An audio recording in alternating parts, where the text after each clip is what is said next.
Opa, e aí, tudo certo? Bom, dessa vez, como eu falei no último vídeo, eu falei que eu ia trazer dois vídeos sobre o HTTP e dessa vez eu vou trazer uns assuntos um pouco mais avançados, não é nada muito demais do que já foi passado antes, mas é uns assuntos que eu não trouxe no último vídeo que eu falei que ia trazer nesse. Então, bom, vamos lá, né? Bom, então vamos começar aqui, né?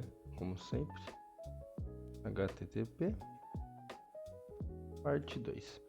Eu queria começar primeiro explicando sobre os headers, né, ou cabeçalhos. É, os cabeçalhos do HTTP eles permitem que o cliente e o servidor troquem as informações adicionais, né, junto com a requisição ou a resposta do HTTP. Em outras palavras, eles funcionam como uma camada extra de informações que acompanha a comunicação principal.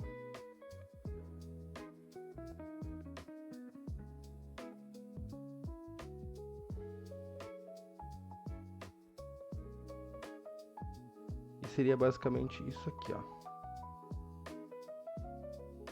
Os headers, que é a informação extra.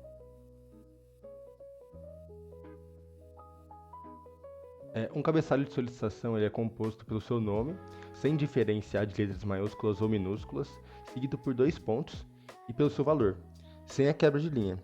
Também qualquer espaço em branco antes do valor é ignorado pelo navegador, tá?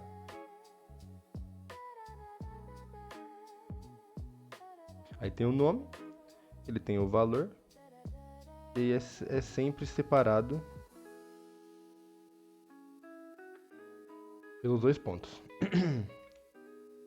Então, entendendo essa estrutura básica, fica mais fácil de perceber como que os headers funcionam dentro de uma comunicação HTTP. Eles seguem sempre esse mesmo padrão, independente de onde eles forem usados. E a partir disso, a gente pode perceber que os headers não são algo aleatório, mas sim um conjunto organizado de informações que acompanha cada requisição ou resposta. Então eu vou fazer um exemplo aqui de um header.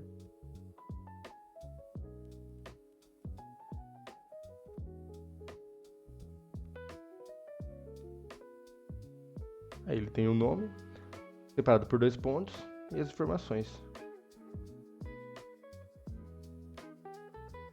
E vai sempre seguir esse padrão, né? E dentro desse contexto, os headers podem ser observados tanto do lado de quem faz a requisição quanto do lado de quem responde. Mas sempre mantendo essa mesma ideia de chave, né, igual eu expliquei aqui, de chave e valor. Os headers de requisição são enviados pelo cliente, geralmente o navegador de uma aplicação, para o servidor. Eles servem para descrever as informações sobre quem está fazendo a requisição e o que está sendo pedido. Aí temos o cliente, o servidor. E aqui, como eu coloquei aqui em cima, é só colocar uma seta para cá, que é basicamente o cliente envia para o servidor e aí ele tem os headers, certo? Já os headers de resposta, eles são enviados pelo servidor de volta para o cliente depois que ele processa a requisição. Eles vão sempre seguir a mesma estrutura, mas agora eles trazem informações relacionadas à resposta enviada. Agora, depois de ter explicado os headers, né, além dos headers, o próximo elemento importante numa mensagem HTTP, ele é o body, o corpo da mensagem. Como o próprio nome sugere, essa é a parte responsável por transportar os dados enviados entre o cliente e o servidor.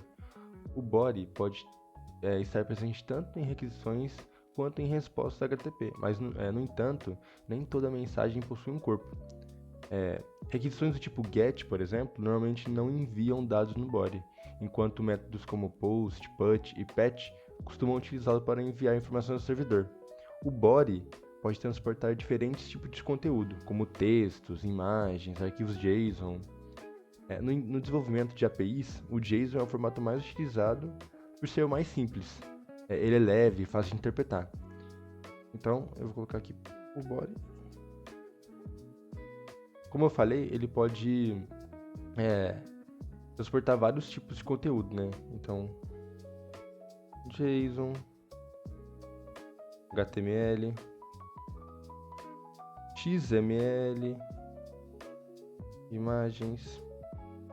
Esses são só alguns exemplos, né? E para dar um exemplo, eu vou escrever aqui um body, rapidinho. Aqui, o nome, basicamente, aspas. dois pontos e o valor, que é uma vírgula. Aqui, age, número, pá. E é basicamente assim o body.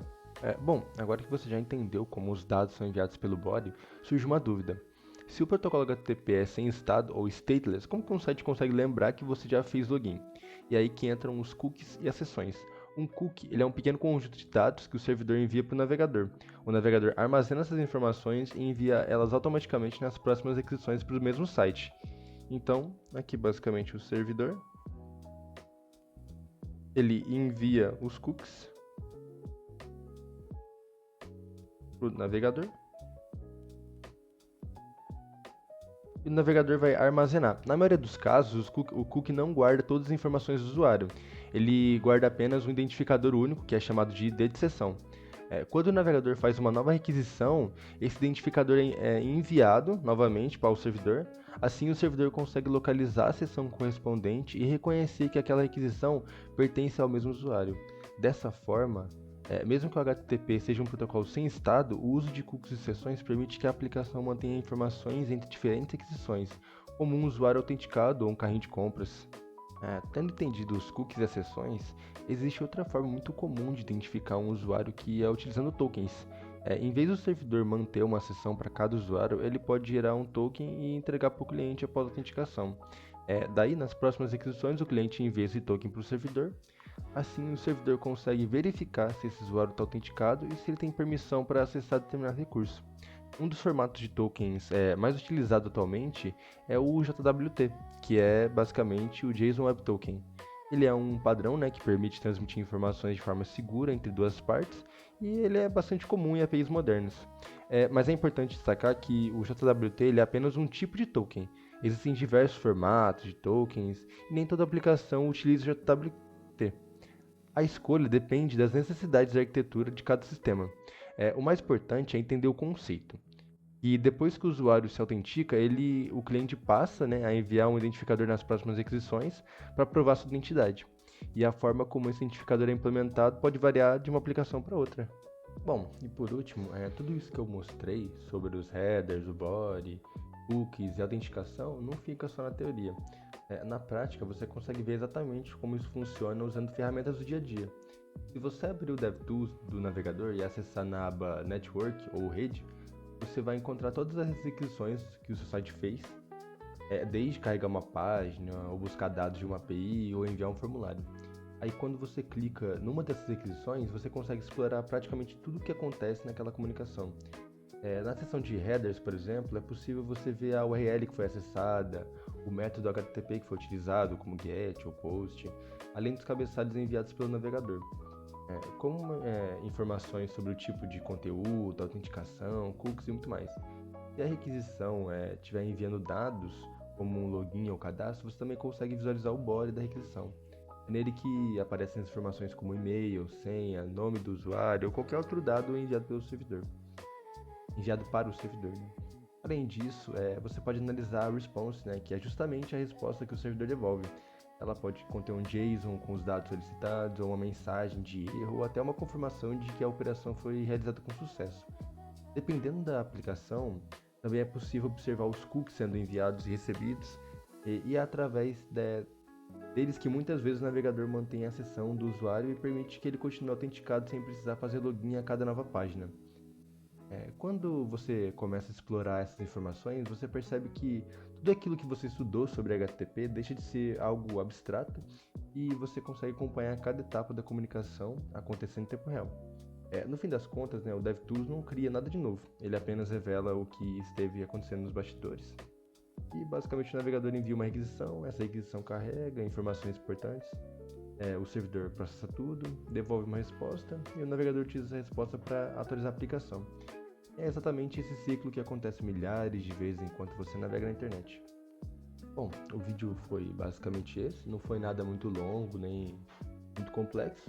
Espero que você tenha gostado, tenha aprendido alguma coisa e espero que esse vídeo te ajude de alguma forma. Eu agradeço a todo mundo que está me apoiando nesse projeto novo e muito obrigado e até a próxima.